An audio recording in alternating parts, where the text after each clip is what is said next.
Welcome back to TV47 News Tonight with me, Abu Bakr Abdullahi. Now let's get to that discussion that I preempted earlier on. And 4 years after former Attorney General Gideon Muigai warned that Parliament could face possible dissolution over the failure to implement the two-third gender rule, Chief Justice David Maraga yesterday wrote to the President advising him to dissolve Parliament. That forms the basis of our discussion tonight. Our guests are Jeremiah Kioni, who is the chairperson of the Constitutional Implementation Oversight Committee, and also Ndaragwa, a lawmaker, and nominated Senator Isaac Mwaura. Good evening, gentlemen. Thank you for making time for us on TV47 tonight.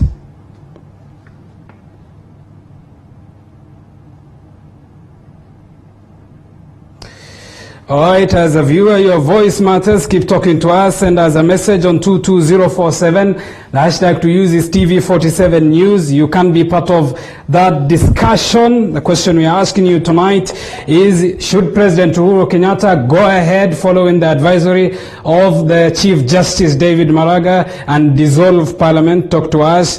The hashtag to use is TV47 News. Send us a message on 22047. Let me go through some of your feedback that is already streaming in on 22047. Nixon Duruge says, I think the Chief Justice Maraga is just following the law, and it is the duty of the lawmakers to correct the constitutional anomalies. Talk to us. The hashtag to use is TV47 News. Send us a message on 22047. Remember, the basis of our discussion tonight is based on the advisory of the Chief Justice David Maraga to President Uhuru Kenyatta in a lengthy advisory which he pointed fingers, some will say, to the Parliament for its failure to enact the two-third gender rule. Talk to us. Just a reminder that the hashtag is TV47 News. Jeremiah Kioni and Isaac Mwaura are guests tonight to join us. Good evening, Waheshimiwa, and thank you for making time for us once again. Nashukuru, asante. Thank you for having us too. All right, Jeremiah, let me start with you. In that advisory, the Chief Justice has advised President Uhuru Kenyatta to dissolve Parliament. First, does that point to an unconstitutional house? There would be very many would say that it is an unconstitutional house and all the rest, and even some of the submission during the hearing, there were those who alleged that this is unconstitutional. But I see that the Chief Justice has to avoid such a statement, again for obvious reason, that in making us be wary of the public good, what is the benefit, what is the good, the advisory that you give. So I see that the Chief Justice is not to allude to any form of perhaps the need to implement of the two-third gender rule, and I think he left it at. But Jeremiah Kioni, is the Chief Justice not following the Constitution as per Article 261, which says the Chief Justice shall advise the President to dissolve Parliament and the President shall dissolve Parliament? This is what the Constitution dictates. He's simply following the Constitution himself, one will argue. No, he is following the Constitution. That is what is expected of him under Article 261. But as I've mentioned, it is important that when all these, you know, why is it that we have a law? Why is it that we have a constitution? Why is it that we have a parliament, a judiciary, and executive? It's so that the lives of Kenyans can be better. We have order, we have continuity, and all those documents are supposed to make us better human beings. So any decision that comes out of them also should be seen to be in the same light. Mm-hmm. So the Chief Justice is certainly following the Constitution, and even as you follow the Constitution and implement it, it should bring out the best of us, and judgment should make sure that we move on in a better way as a country. But I hear you. He has done what is expected of him. The decision now has been left with the political arm because he made the constitutional decision. Now it is a political decision that must be made by the president, and that was the design of the constitution. All right, let me bring Isaac Mwaura, who is a nominated senator, to the discussion. If one is to look again at the Constitution and look at Article 81, which is the genesis of this two-third gender rule, is it first practically possible, or was this a far-fetched idea, in your own view? Obakar, thank you very much. I think I don't agree with Justice Ndaragwa at all. I think he was supposed to do a fairly administrative action as per Article 47 of the Constitution, and by, in specificity, Article 261, Clause 6. But then I think what we are seeing is a Chief Justice who is activist in nature, who is just about to retire by December, and who wants now, therefore, to be remembered for having, made two key rulings. And I think this one is very ill-advised. Why am I saying so? Because there is no due process of the law. For example, when the case that was presented before Justice Mativo was determined and an appeal was dismissed, there was no transmission of the order of the court to the speakers of both, the National Assembly and the Senate. And when such a matter was canvassed, when 6 petitioners, applied to move the court or the judiciary to dissolve, to advise on the dissolution of Parliament as passed to Article 261, what has emerged is a situation where he ruled, or rather the court ruled, that because the orders were issued in the presence of the parties concerned, that was equal to serving the court order. I mean, what kind of jurisprudence is that? Does it mean the proceeding? You are faulting, Isaac, you are faulting the judiciary, and your fellow lawmakers today in the National Assembly have also faulted the Chief Justice. You raise of the term of activist. If then he is supposed to lead in the implementation of what the August House has passed as a law, there's no problem with him implementing. How does he become an activist? I think it's because you don't implement the law in isolation, Abubakar. You implement the law in totality, because if, for example, Parliament were to be dissolved for whatever reason, then does it lead to, for example, a by-election? It cannot be a by-election. It would be a new election. Then we'll be in the 13th Parliament, and that then would interfere with the meaning of a general election that is supposed to happen every Tuesday of the second Tuesday of every 5th year. You see? So it will alter so many things, and that's why then the term activist is there, because you must also remember, you have to be very, very careful, because what would happen when his advisory opinion is not honored as a matter of procedure? It then reduces the effect of the rule of law on one hand. And even if that were to be effected, it makes Parliament as a legislature captive of the whims of the executive insofar as its own existence is concerned.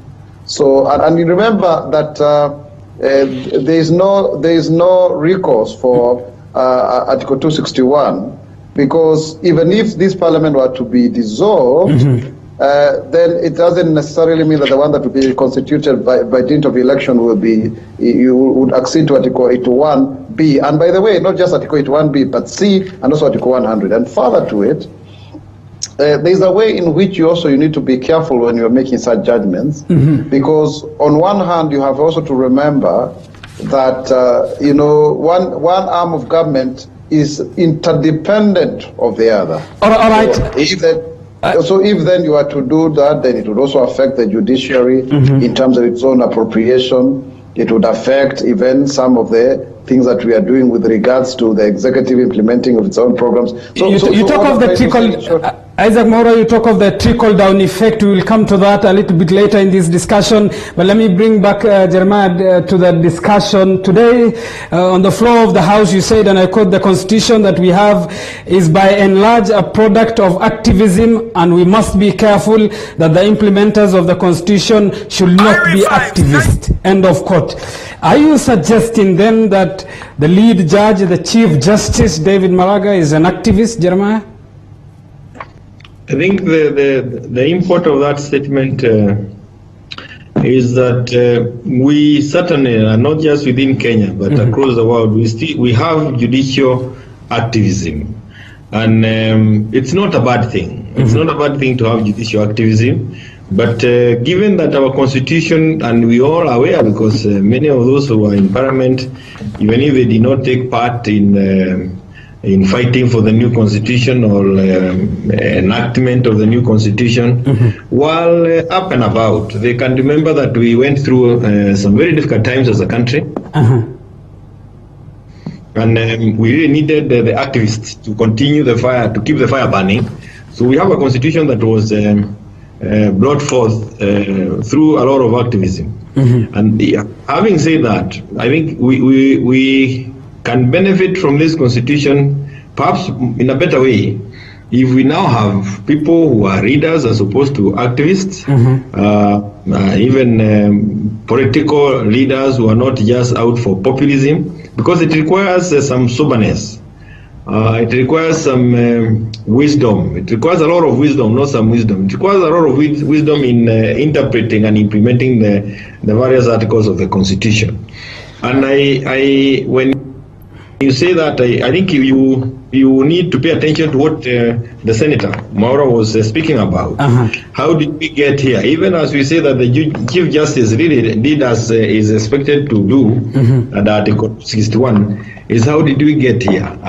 Is it have we paid attention to all the weighty issues that or the matters that have been put forward? Have we tried as Parliament? And I can tell you that as members of Parliament, or as the institution that is in charge of registration, attempts to implement the issue of 2/3 gender rule has been made, not once, not twice, 3 times. It has been made 4 times on the floor of the House. All of them. Jeremiah, you asked the question of. You asked the question of how has it come over the years. This rule first appeared in the Constitution of Kenya Review Commission's draft of the Constitution. It remained in all the other drafts of the Constitution.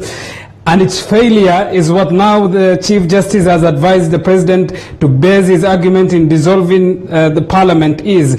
Then, which begs again the question, is it an overly ambitious idea? In fact, what I was trying to say is that what has transpired, not before the constitution that we have, but since 2010, 27th August to 2010. That's what I was saying, and you can actually see that Parliament has tried, and will continue trying. We have had those court battles again that have been pushed around by activists in Bunge, and there's nothing wrong with activism. Only that if it goes beyond the limit, again you may lose the intended benefits of the Constitution. But as the Senator was saying, in implementing or in interpreting the Constitution, we are supposed to make sure that we promote its purposes, values, and principles, advance the rule of law.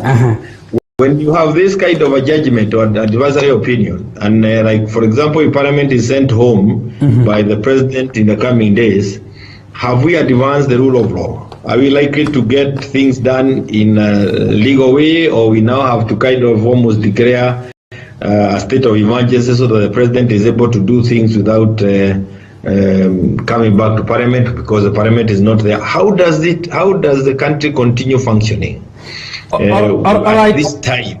All right, you can look at Article 259. It helps in understanding what the Chief Justice and the High Court needed to pay attention. It actually, in fact, 259D 1D is very crucial. It says contributes to good.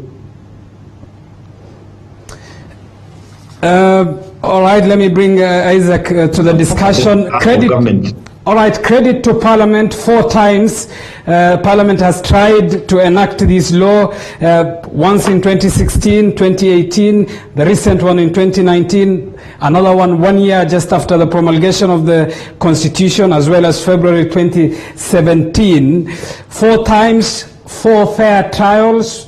Are they enough? Should we have expected, at least as Kenyans, more from Parliament, Isaac?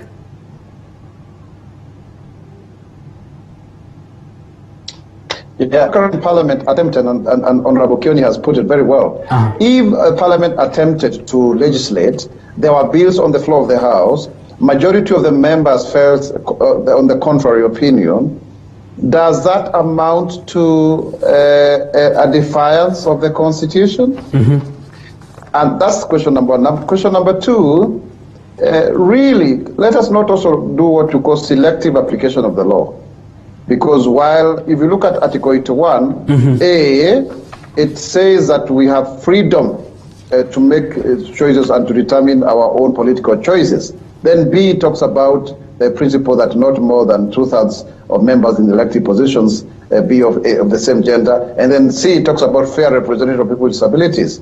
Now, the real article that needs to be looked at is Article 100, because Article 100 is the one that speaks about Parliament. Article 81 is general, because if you are to say so, then a deputy president should be a woman or a man, vice versa. So as the governors. Even Justice Maraga himself needs to question whether the superior courts are actually properly constituted, even including our cabinet. The question that we are asking is, why then do you selectively promote the representation of women alone, yet Article 100 speaks about persons with disabilities, the youth, ethnic communities, and marginalized communities? So you have 5 groups to take care of, but then you augment one, and then you actually, by dint of people being active in court, you then transmit an advisory to the President of the Republic of Kenya and tell him to dissolve Parliament. I think that is very, very skewed.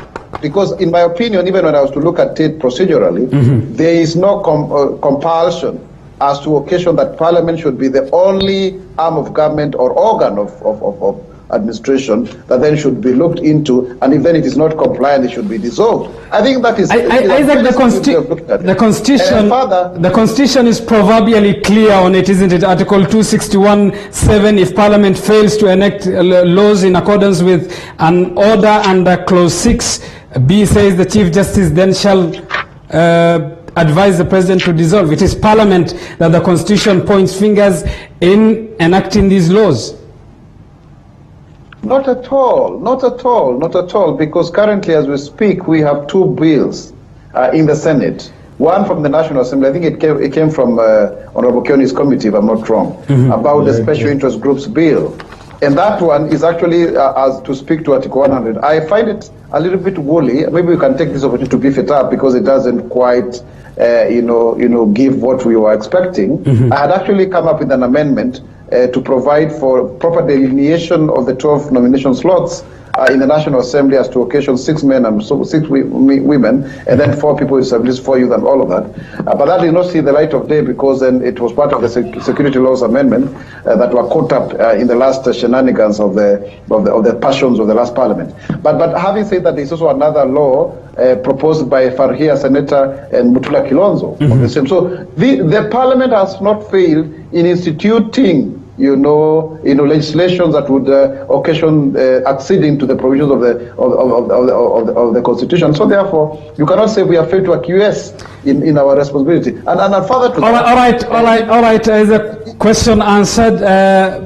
Jeremiah Kioni, what is the way forward then in less than 30 seconds? I think that's the most useful question this evening. What is the way forward? We must think of how can we get ourselves out of the quagmire that we are in. One is, I think that I wouldn't think that the president would do the I don't want to say the unwise thing, but I don't think it is a very wise decision to dissolve Parliament. We will all get into a crisis, and you are never certain of coming out of any crisis that you get yourself in. We may think that in being a crisis we may come out, but we could end up being in a worse scenario. So I wouldn't advise that Parliament be dissolved. Of course, secondary is that Parliament has gone to court to appeal that decision, because even as the Chief Justice was making that advisory opinion, before the High Court, there was still pending 2 appeals that were made by Parliament, and he failed to pay attention to that. So we have that issue of going back to court. The third thing that I would want to say is that as a committee in charge of implementation of the Constitution, again, in the coming days, perhaps from next week, would want to hear from any member of the public, including those within the judiciary, and we'll have those forums available for those who have ideas of how can we implement that to that gender role, because that is the work, and the knowledge of how we can implement it is not a monopoly of Parliament. It is something that any member of the public can come up with ideas. So our committee will open up space. We'll have opportunities where those who have ideas. We'll also even invite some of the experts, including Saba Kitonga, Abdikadir, and others, so they can come and tell us how else can we be able to resolve this issue, so that the notion that Parliament is unwilling to move this forward is completely dispensed with. And I can assure you that the leadership of the Speaker Muturi, this is an issue that we have really belabored with, and this far, I am certain that Bunga has done its bit, and really that advisory opinion is uncalled for. All right, one final question to the nominated senator. The National Assembly last year passed the Special Interest Group Bill 2019, which is awaiting concurrence of the Senate. Will this be a solution in one way? Yes, it will be a solution, but it needs to be panel beaten a lot, because it doesn't, you see the issue of promotion of representation in Parliament, does it equal to provision of specific seats? And especially because the seats, we did a very bad thing, Abubakar, by capping the number of parliamentary seats in the Constitution, such that even IEBC itself, it can only, delimit wards, not constituencies. That is certainly one of the things that needs to be addressed in the BBI. And also remember, we are talking about systems of elections. Are we talking about when we practice first past the post, and then we cure this through party lists? So it is mixed member proportional representation. If you are to do proportional representation, then you elect parties, and the basis of the strength of the totality of the votes each party gets, then you allocate the number of seats as provided for in the Constitution. That would have been easier, an easier route to actually have the gender parity rule implemented, and also are the other considerations like ethnicity and all of that. But if it is first past the post, you cannot force people to elect people who are previously disadvantaged as women, youth, and persons with disabilities. But there is a way in which you can administratively use the law to promote their representation other political parties. I have actually a bill on the party primaries that is just coming for first reading. It is very critical. How, for example, you facilitate, even in terms of resourcing candidates that to make it maybe in the party primaries as they go forward towards the general election. There is a way you can do it, but it's not very easy, because then that would require that you are conferring undue advantage of one candidate against another. So, but you cannot, for example, go and say that you constituency A elect women alone. I mean, nobody will allow you to do that, because it actually negates the provisions of Article 38 of the Constitution. All right, nominated Senator Isaac Mwaura, we'll have to end the discussion there. Isaac Mwaura is the nominated senator. Jeremiah Kioni is Ndaragwa lawmaker, who is the chairperson as well of the Constitutional Implementation Oversight Committee. Keep talking to us. The hashtag to use is TV47 News. Share with us your thoughts. Send us a message on 22047. Just an appeal to the Senate. Yes. Just an appeal to the Senate to work quickly on the bill that we did on Article 100, so that we are done with these issues. We could bog ourselves down with many amendments, and I can tell you it will be very difficult to have anything new on that bill. Now, that's why it has taken almost 10 years to enact, because it's a very difficult bill. And I urge that the Senate dispenses with it quickly, so that it is before the president for assent, and that may indicate to the Senate that we are not dragging our feet on anything. All right. It left Parliament, it left the National Assembly on the 11th of March, 2020, and we are expecting it from the Senate. I hope we can get it in the coming days. All right, and that is the Representation of Special Interest Group Bill 2019, which facilitates specific groups that are covered in Article 100 of the Constitution. Thank you, gentlemen, for making... Thank you, gentlemen, for making time for us. Just a reminder as well that it is not all doom and gloom in as far as women representation is concerned. Currently, there are 172 women out of 883 elective positions in Kenya, which is up from 145 from the 2013, an increase in as far as representation is concerned. Keep talking to us, but let's get to the world of sports now.